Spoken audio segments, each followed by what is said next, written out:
Ayahku adalah dewa perang. Bab 297. Nona Fang tampak panik dan berteriak begitu keras.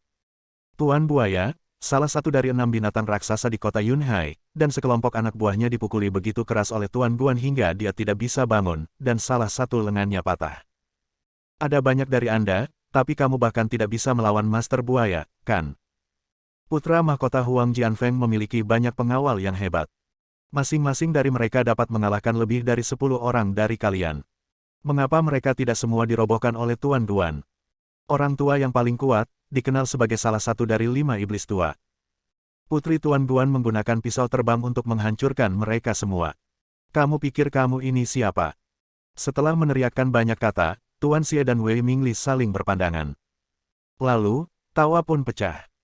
Tuan Xie menggelengkan kepalanya, "Oh, silakan, Anda tertawa terbahak-bahak, perut saya tidak tahan lagi." Nona Fang, mengapa Anda membicarakan hal-hal seperti wanita cantik itu? Apakah menurut Anda kami akan percaya itu? Ya, Rui. Apakah ada yang salah dengan otakmu? Apakah kamu dipukuli? Wei Mingli, yang selalu menganggap Fang Rui sebagai kekasihnya, tidak bisa menahan diri untuk tidak berkata dengan sinis, Tuan Buaya dan anak buahnya. Anak buah Tuan Huang, orang tua itu. Semua orang sangat kuat, terutama orang tua itu. Guan Qianjun bahkan tidak bisa memukul satu pun jarinya, dan putrinya yang berusia 5 atau 6 tahun lumpuh karena pisau terbang. Ini konyol.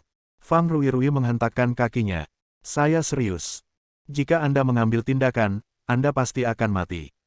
Tuan Xie mencibir, kalau begitu saya lebih tertarik. Jika saya menjatuhkan Guan Qianjun dan putrinya seperti ini, lalu apakah kamu tidak ingin menjadi terkenal segera? Akulah yang akan membunuh Tuan Buaya dan anak buahnya. Orang yang akan membunuh pengawal elit Tuan Huang dan orang nomor 1 Tuan. Dia terbunuh. Saya sangat bersemangat, ayolah. Dia dengan lambaian parang, semua orang bergegas mendekat. Pada saat ini, beberapa ambulans tiba-tiba melaju. Kemudian, beberapa orang berdarah keluar dari hotel. Itu adalah Yang Zigu dan beberapa anak buahnya. Semuanya berada dalam kondisi yang menyedihkan. Terutama Tuan Buaya, satu set lengannya jelas hancur, dan tinjunya meledak. Tinju guntur tidak berguna. Tuan Muda Xie terkejut. Ketika Yang Zigu secara tidak sengaja melihat Guan Qianjun, dia tiba-tiba gemetar ketakutan. Guan Qianjun tersenyum jahat padanya. Tuan Buaya begitu ketakutan hingga menjadi semakin bersemangat, dan tanpa sadar berteriak, Guan. Tuan Guan, kamu tidak bisa membunuh orang hanya dengan anggukan kepala. Kamu telah melumpuhkan salah satu lenganku, dan sebagian besar keahlianku telah hilang. Kamu masih ingin membunuhku. Kian berteriak, kamu berhutang maaf pada kami. Tuan Buaya tidak ragu-ragu, Tuan Guan, Nona Guan, saya, Yang Zigu, aku minta maaf padamu. Aku seharusnya tidak terlalu impulsif dan menimbulkan masalah bagimu. Aku telah dihukum berat, tolong biarkan aku hidup. Dia memang laki-laki.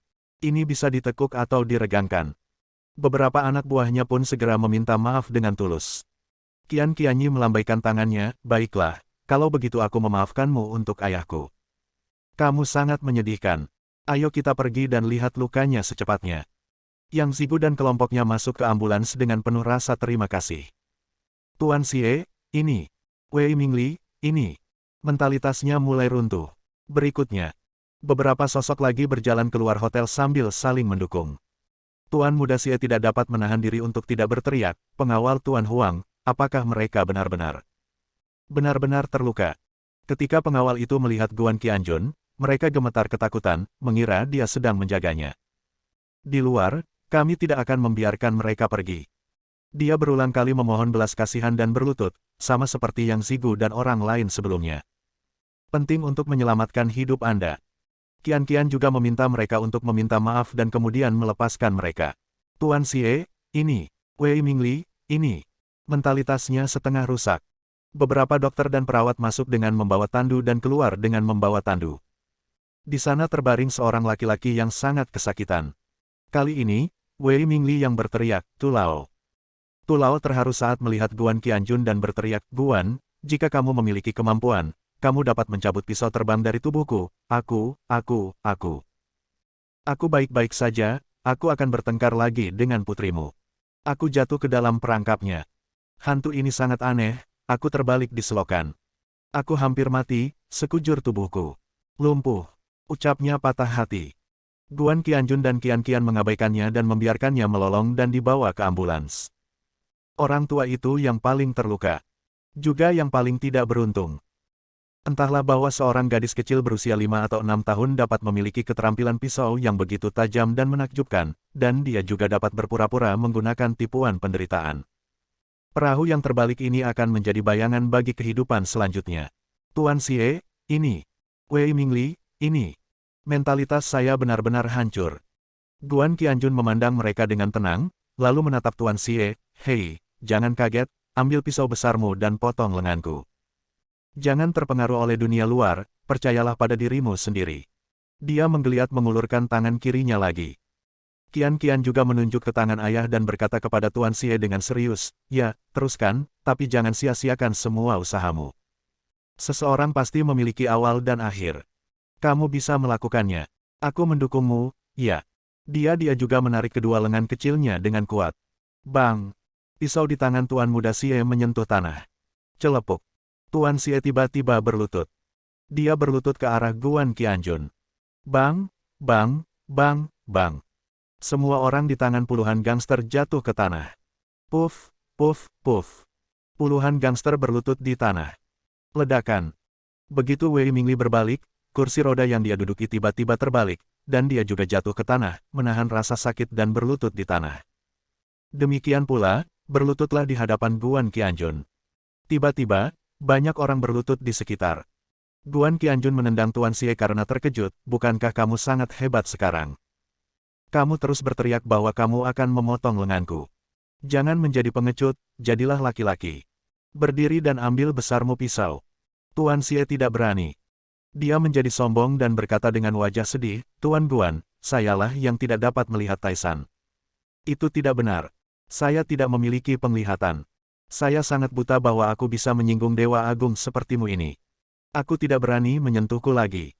Perlakukan saja seperti kentut dan lepaskan. Qian Qian mengerutkan bibirnya dan berkata, apakah kamu memenuhi syarat menjadi kentut ayahku? Itu penghinaan terbesar dalam hidup. Tetapi Tuan Xie mengikuti contoh yang baik dan berkata dengan cepat, ya, saya tidak memenuhi syarat untuk menjadi kentut Tuan Guan, dan saya bahkan tidak memenuhi syarat untuk kentut oleh Anda. Kalau begitu Tuan Guan, saya mohon. Jangan khawatirkan aku. Aku akan melakukan apapun yang kamu inginkan. Ini sudah larut, jadi kamu bisa membawa putrimu dan kembali beristirahat. Guan Qianjun tertawa bodoh. Orang ini cukup menarik. Saya melihat betapa sombongnya dia sekarang, dan saya sangat ingin menghukumnya dengan berat. Tapi lupakan saja. Aku tidak bisa mengulurkan tangan untuk memukul orang yang tersenyum, apalagi berlutut untuk memohon padamu. Dia memeluk Qian Qian dan berjalan keluar. Tidak perlu memperhatikan Wei Mingli. Orang-orang yang berlutut di belakang semuanya menghela nafas lega. Sungguh luar biasa memikirkannya, saya terlalu berani. Orang hebat macam apa itu? Benar-benar memprovokasi dia. Kedua gadis itu segera mengikuti. Guan Qianjun menoleh sedikit dan berkata dengan tidak sabar, mengapa kamu mengikutiku? Apakah kamu sudah cukup dipukuli? 298. Fang Ruirui terkejut dan panik. Dia tidak tahu mengapa dia ingin mengikutinya, itu hanya kesalahan. Dia mengertakkan gigi dan berkata dengan lembut, Tuan Guan, saya datang ke sini untuk meminta maaf. Saya juga buta. Saya tidak akan pernah berani melakukannya lagi. Guan Qianjun berkata dengan ringan, maksudku berdebat denganmu. Saya sudah cukup memukul. Jika Anda tidak berani melakukannya lagi, sudah jelas, diam saja. Setelah Kuku mengatakan ini, dia terus berjalan ke depan. Gadis lainnya tentu saja adalah Li Rumeng. Dia terus mengikuti tanpa disuruh tinggal, dan tiba-tiba dia merasa bangga. Dia menoleh untuk melihat Fang Ruirui, yang berdiri di sana dengan putus asa, dan merasa sedikit simpati. Melihat sosok Guan Qianjun yang mundur, Fang Ruirui tiba-tiba merasa sangat tidak nyaman. Dia tidak bisa menjelaskan mengapa dia merasa sangat tidak nyaman. Menyentuh wajahku, masih sedikit sakit, dan tiba-tiba aku merasakan semacam kenikmatan. Ditampar oleh pria yang begitu kuat. Itu adalah pria super yang bahkan Huang Jianfeng tidak meremehkannya. Fang Ruirui menghentakkan kakinya, aku tidak peduli. Aku harus mengenalmu dan berteman denganmu, lalu. Saat dia mengatakan itu, wajahnya tiba-tiba memerah. Dia tidak menyadarinya. Guan Qianjun, yang sedang berjalan pergi, juga tidak menyadarinya. Di dekat jendela di lantai 2 hotel, sesosok tubuh menatap punggung Lao Guan yang mundur dengan tatapan yang sangat menyeramkan. Dia, bersenandunglah sedikit. Kamu tidak jauh dari kematian. Dalam perjalanan, Guan Qianjun membawa Qian-Qian dan minum bersama Li Rumeng. Selama periode ini, saya mendengar dia berbicara tentang perjalanannya selama beberapa tahun terakhir. Setelah lulus kuliah, dia mulai bekerja sebagai artis grup dan bepergian ke banyak kota. Namun, hasilnya tidak berhasil, terutama ketika dia menolak untuk mengikuti aturan yang tidak terucapkan. Beberapa waktu yang lalu, sebuah film besar akan segera syuting, dan pemeran utama wanitanya masih dipilih. Dia pergi ke audisi dengan penuh minat, tetapi diminta oleh sutradara untuk langsung melepas semua pakaiannya untuk melihatnya. Di tubuhnya, dia membanting pintu dan pergi. Dia minum terlalu banyak di reuni kelas dan membicarakannya dengan suara menangis. Liu Zhentao berkata dia bisa membantunya dengan uang. Liu Zhentao benar-benar mengajaknya mengunjungi produser dan berteman dekat dengan pria tersebut. Saya tahu bahwa pria bernama Liu itu memiliki niat untuk saya, tetapi dia sangat pendiam.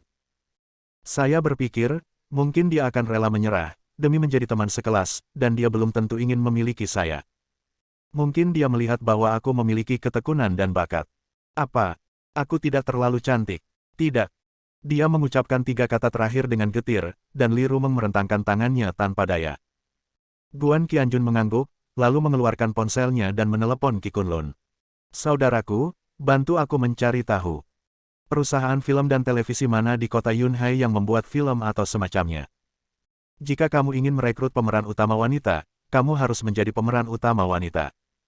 Ya, tolong bantu aku mencari tahu dulu. Qi Kunlun merasa tersanjung karena dewa perang tertinggi benar-benar memanggil saudaranya. Akankah hubungan cinta ini berlanjut? Dia segera setuju untuk bertanya. Bagi calon dewa perang dan ketua Tianzuan, tidak mudah untuk mengetahui masalah ini. Tak lama kemudian, tanggapan datang. Tuan Guan, pendekar film dan televisi sedang membuat film.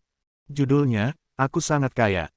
Ini adalah film inspiratif tentang serangan balik terhadap generasi kedua orang kaya. Ada juga seorang gadis berkulit putih, kaya dan cantik. Saya dengar mereka sedang mencari peran sekarang. Apakah Anda ingin saya menyapa bos film dan televisi Xiaoao sekarang dan menyediakan posisi pemeran utama wanita? Anda orang kepercayaan yang mana dan ingin menjadi aktris? Selain itu, Li Rumeng menjadi lesu. Qian-Qian meminum kopi dengan penuh semangat. Guan Qianjun bertanya, bos apa yang Anda kenal? Qi Kunlun berkata dengan acuh tak acuh, tidak akrab, belum pernah bertemu. Tapi saya memintanya untuk tampil dengan pemeran utama wanita, beraninya dia tidak setuju. Li Rumeng memasuki kondisi moderat kelesuan. Qian-Qian tidak terkejut dan terus meminum kopi dengan nikmat. Guan Qianjun berpikir sejenak dan berkata, tidak perlu untuk saat ini. Saya akan meminta gadis di sebelah saya untuk wawancara terlebih dahulu untuk melihat kemampuannya yang sebenarnya. Jika tidak berhasil, saya tidak akan membiarkan Anda mengambil tindakan. Oke. Qi Kunlun berkata, lupakan. Tuan Guan, gadis Anda itu tidak memiliki kemampuan nyata, jadi tidak ada masalah. Semuanya diurus oleh saya. Jika Tuan Xiaoao tidak setuju, saya akan membuatnya menangis setiap hari. Li Rumeng memasuki kondisi lesu yang parah. Menutup telepon. Guan Qianjun berkata kepadanya dengan lembut, oke, ini tentang, aku sangat kaya. Cari waktu untuk pergi ke wawancara pemeran utama wanita. Apapun situasinya, beritahu aku lagi, aku akan. Li Rumeng akhirnya menyela dia. Qianjun, aku tahu kamu sangat kuat sekarang, tetapi kamu mungkin tidak mengerti bahwa kamu tidak dapat menangani semuanya. Aku kaya, menginvestasikan 200 juta untuk membuatnya, dan mempekerjakan direktur kelas 1. Film dan televisi pendekar pedang memiliki latar belakang yang kuat di dunia bawah tanah, dan bosnya sangat berpengetahuan. Ku dengar, itu juga terkait dengan organisasi tinju hitam. Sepertinya tujuan utama pembuatan film ini adalah untuk mencuci itu. Uang. Saya juga ingin pergi untuk wawancara. Tapi jelas tidak memenuhi syarat. Saya dengar. Saat dia mengatakan itu, ekspresi ketidakberdayaan muncul di wajahnya. Pemeran utama wanita di Aku Sangat Kaya telah dikonfirmasi. Dia adalah sosialita nomor 1 di Yunhai, dia cantik dan harum, dan dia cantik dan harum. Sangat menggoda. Aku tidak bisa dibandingkan dengannya. Guan Qianjun berkata dengan serius, lagi pula, aku tidak peduli, aku berjanji padamu sesuatu, dan aku akan melakukannya. Jika kamu tidak pergi, aku akan pergi bersamamu. Besok ayo kita lakukan sore ini, katakan saja, kamu tunggu aku telepon. Kamu akan terlibat dalam perselisihan yang tidak perlu. Teriak Li Rumeng. Aku tidak takut benar dan salah. Guan Qianjun berdiri, menggendong Qian yang tertidur tanpa sadar, dan berkata dengan tenang, aku hanya peduli, aku ingin membantumu. Mimpimu bagus, kamu bekerja sangat keras, aku percaya. Setelah kamu bekerja keras, kamu dapat membantuku menghasilkan banyak uang. Itu saja, semua orang kembali ke rumah masing-masing dan tidur. Kembali ke rumah. Guan Qianjun duduk bersila di tempat tidur di kamar tidurnya, Qian sudah cukup makan dan minum, dan dia, Fei Xue, mandi dan membawanya ke tempat tidur. Dia memegang porselen biru dan putih dan melihat ke kiri dan ke kanan, bahkan lebih hati-hati daripada menyentuh kulit halus gadis itu, dia menyentuhnya ke atas dan ke bawah dan tidak menemukan apapun kecuali kualitasnya yang memang sangat bagus. Dengan satu mata terbelalak, dia membungkuk ke mulut botol dan melihat lebih dekat ke dalam. Meskipun dia memiliki mata yang tajam, dia tidak dapat melihat apapun. Memegangnya dengan kedua tangan, dia tiba-tiba mengangkatnya tinggi-tinggi dan berencana melemparkannya ke bawah. Mungkin rahasianya tersembunyi di dalam. Ketika rusak, ia ditemukan. Pintunya tiba-tiba terbuka. Aku pergi. Lao Guan, apa yang kamu lakukan? Porselen biru dan putih ini sangat mahal. Kamu pasti menghabiskan banyak uang untuk itu. Apakah kamu bersedia membuangnya? Shen Feixue berlari masuk dengan sandalnya pada. Dia mengambil porselen biru dan putih dari tangan Guan Qianjun, memegangnya di pelukannya, duduk di samping tempat tidur, dan memperhatikannya dengan cermat. Wow, benar-benar indah. Pasti menghabiskan banyak uang. Di mana Anda membelinya? Guan Qianjun tidak berencana memberitahu Shen Feixue secara spesifik, dan tentu saja dia tidak akan mengatakan bahwa harganya 600 juta. Masalah-masalah ini relatif rumit dan airnya cukup dalam, dia tidak ingin mengungkapkan terlalu banyak kepada Shen Feixue kecuali jika diperlukan, karena takut merugikan dirinya. Bahkan Dewa Perang tertinggi pun harus bersikap tabu ketika tiba waktunya untuk tabu, apalagi musuh di belakangnya terlalu licik. Sebelum pulang, dia juga memberitahu Qian. Bayi kecil yang lucu itu dewasa sebelum waktunya dan sangat cerdas, dan dia mendengarkan ayahnya dalam segala hal. Guan Qianjun berkata, saya membelinya di toko barang antik. Saya menemukan sesuatu yang hilang. Harganya 50.000 hingga 60.000 yuan. Petik 2. 50.000 hingga 60.000 yuan. Itu banyak. Seru Shen Feixue, lalu berkata, ya, tapi itu masih penting. Itu sangat berharga. Guan Qianjun kemudian berkata, alasan utamanya adalah Qian menyukainya. Bersambung.